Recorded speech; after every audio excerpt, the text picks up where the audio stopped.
Okay guys, be welcome to this second part of this training series. In the second part now here, we will read the data that are already existing in the FireBase and will then save these data in a SharePoint list.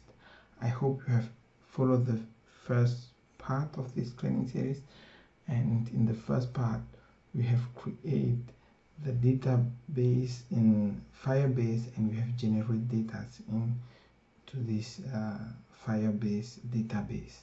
Now in the second one, let us see how we will do that. In the second part, the first thing we have to do is how to retrieve data from FireBase. That means we will then create another connection to the FireBase. This method has changed. Then we will read the block of persons and read one object out of the database. And we will then also see how to read a list if I want to read all the data in one shot and save it in a data grid view, for example. How to do that. Okay, that means in the first part I will read only one item if I know exactly that I have the structure persons and I want to read the person with the ID number 1 or the number 2 or number 3, then I can then read exactly this item. For that, I want to open my Visual Studio project code, open the form I have here, and we'll add a new button here. And the new button, I will first stop the solution here and we'll then add here a new button. And this new button is called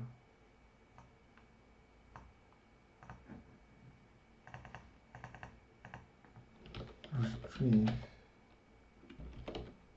from FireBase.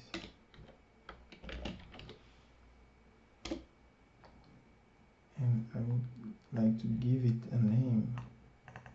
This button is retrieve from FireBase DB. Okay.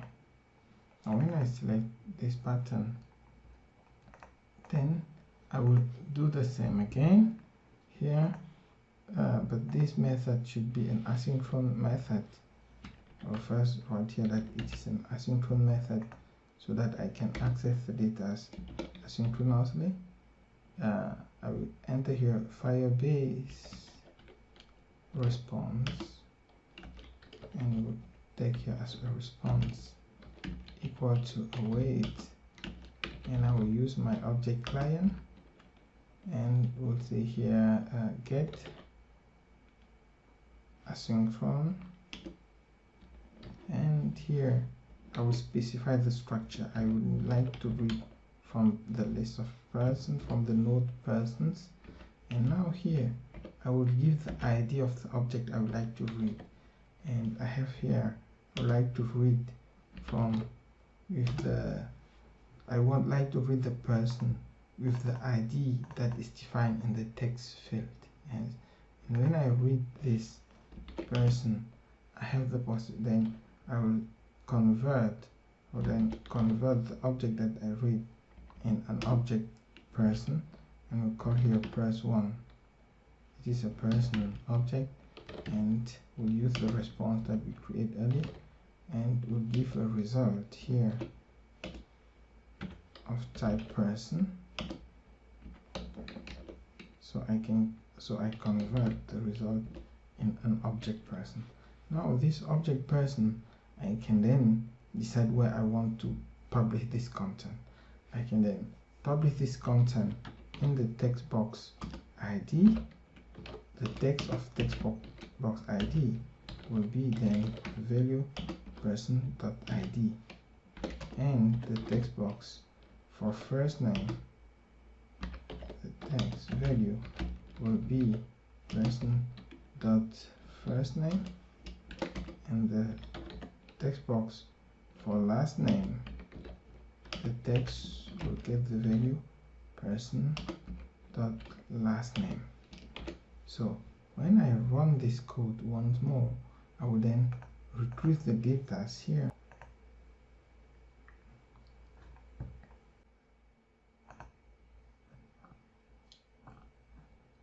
So when I'm here, retrieve data from FireBase, then I have the first name, the last name, and the ID. So I can run the application now. And when I run the application, then here, if I enter the ID 1, and then I can retrieve the data, then we'll read the data's content from the FireBase and save them here. Now if I enter the ID number 2 and retrieve the data, then we read the data from FireBase. And now if I enter the ID number 3, then I can read also the data of ID number 3.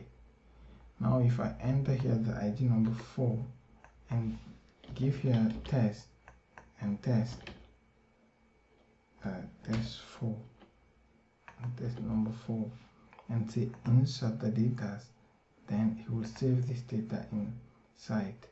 And if I give here number 3 again and retrieve the data, you see that it works fine.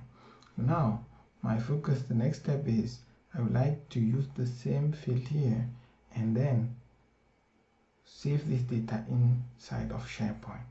To do that, let me stop the application here, open our structure. You see we have 1, 2, 3, 4. And now in SharePoint, I have my Office 365 domain. If you have not heard it, you can go at the beginning of the first video of this training series.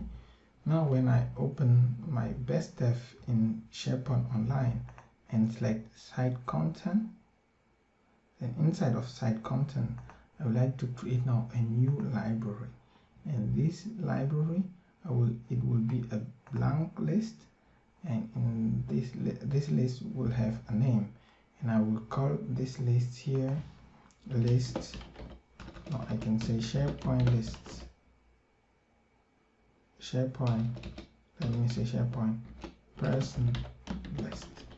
Yes, this is the list of person, and then I can create this list. This list will have at the beginning only one title. Now I will create another title. The title, I can create a single title and call this here last name. It will be a simple text, line of text, and another column that I will call here first name.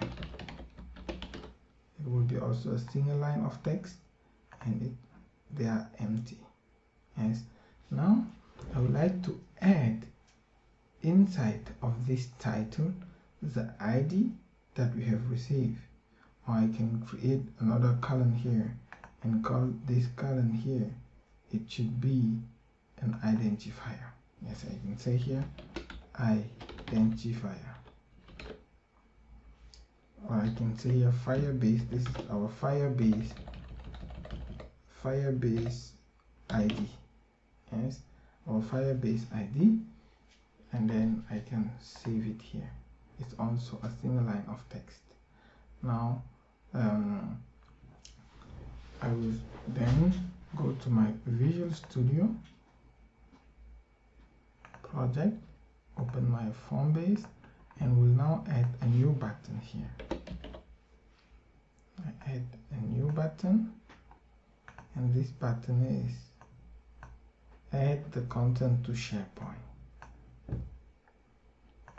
The text is here, add to SharePoint list, and the name of this button is button add to SharePoint list. Now when I select this button, I will then add the code to add it to the SharePoint list. To add this button to my SharePoint list, I need first to add the library the C# library, the NuGet package for SharePoint component. Now if I open here, browse, and type here SharePoint, select SharePoint, then I like to use this, the SharePoint client object model, and it's called CSOM. If I select here CSOM and install it, Microsoft SharePoint, I accept Microsoft SharePoint Online CSOM, because we are using SharePoint Online, so I will use it to connect to my SharePoint using C# CSOM. Okay, now that I have added this code, if I remove here, you can see all the components that are installed in the project. Now I can open my form once more and open my class, and now I need code. The first step here, I need a string for the URL, my site URL. For the site URL, I will copy the string directly from here. For this list, I need the site URL of my SharePoint site. It's best after when I select here, I will take the URL of this SharePoint site and I will use it here. This is the URL of my SharePoint site. Now I will using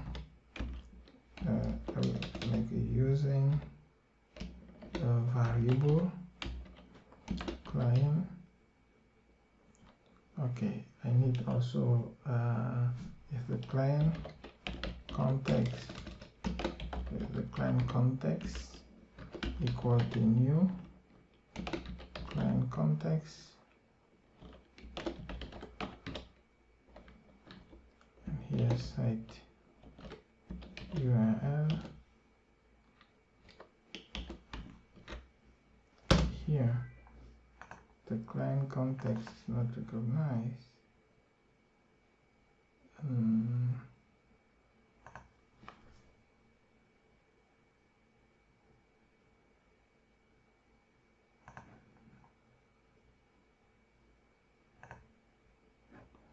I need first to add in the top here the using Microsoft.SharePoint.client. Okay, this line is important. So now in my code here, you will recognize the client context, and then here inside I will use a try and catch to make sure that my code try and catch.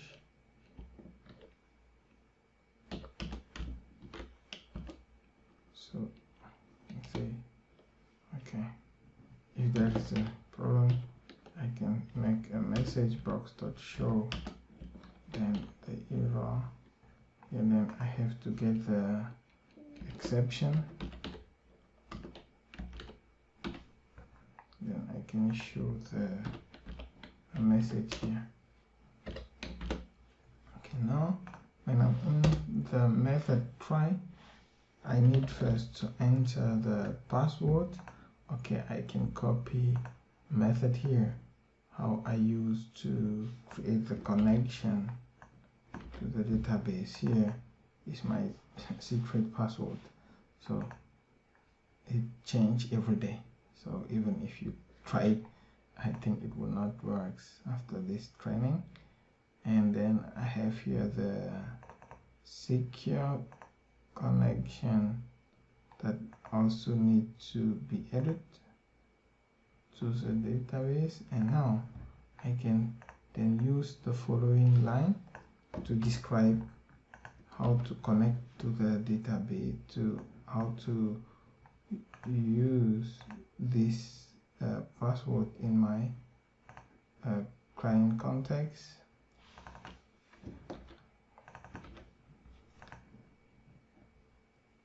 Okay, no, I should use here, say it is a variable, just write it here and context that way. Okay, yes, I mean I use the password, the username, and then I will create here a secure string so that I can map and cache my password that I have created here. Now that we use this credential to log in, if the login works, we can then have here access to a SharePoint list. I will create here a list that I will call here the person list. I will call here the person list is equal to the client context dot web object dot list dot get by I will get it by title, and the title of the list should be exactly the list that we have created here in SharePoint, and our list was here, this list. I need exactly this list name, and then if I put it here, then I have my list. Next is I would like to now create an item, and if I say here lists item, list item creation information, and I will call this here O list item creation info. Yes, I create a variable here, and this is new list item creation, and based on this list I will now create an item. I can say here one list item. Yes, one list item is here a person. You know that we have a person as item, and this person item should come from the person list. Should come from, I would take this list here. Okay, the person list is, I want to add a new person to this list, so I will add a new item, and to this item I will add now the object that I have created here. Yes, because this is the new object. Now if I add this object to my list, the next step I have to do is now to set the values, the different variables of this. Yes, and then one of his variables are the name of the columns that we have created here, last name, first name, and FireBase ID. That means I would use here FireBase ID of the first title, and I will say this is now this is after mistake. This is equal to the text box ID that we have now, and I can use the text. Yes, that means if I read this data from FireBase, then I can save it here. But I have also in this list the column with title as value. I have title is the first column, and I can say here this is the new item. I can set there the value from new item. I can say here new item, new from FireBase. Or I can only say here from FireBase. The title will be for all the items that will come from FireBase. I will set it from FireBase, and then the person ID is that way, and the user, the person ID is there.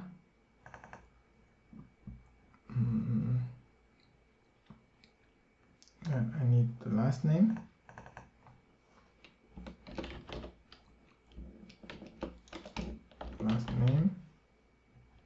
and also the first name. The last name has here the text last name, and the first name has here the text first name. Yes. Okay. Now I have some errors here. It seems like okay, when I finish it, then I can say here I want to update my item, the person I have created. Okay, now that I have filled all this item, now I would like to update the app item. Now with the person item update, now this value will then be saved into SharePoint, and here I can use the client context. The client context will then be executed, and so if I use when I add the client side object model, then the Windows form, we have different form, because also in SharePoint we have some forms. So I will use here the Windows form component to avoid these errors. I hope it will work now. This next one is here. I will also here use the Microsoft system security, and then the error are gone. Now when I run the application, I'm connected to the FireBase database. That's one part.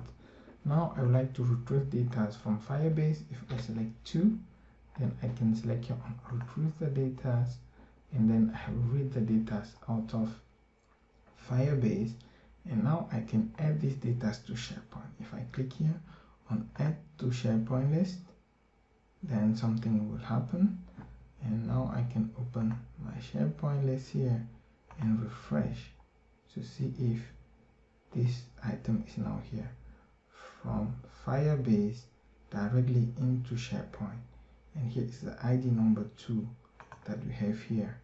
Now if I select the ID number 3 and retrieve again from SharePoint, then here is market.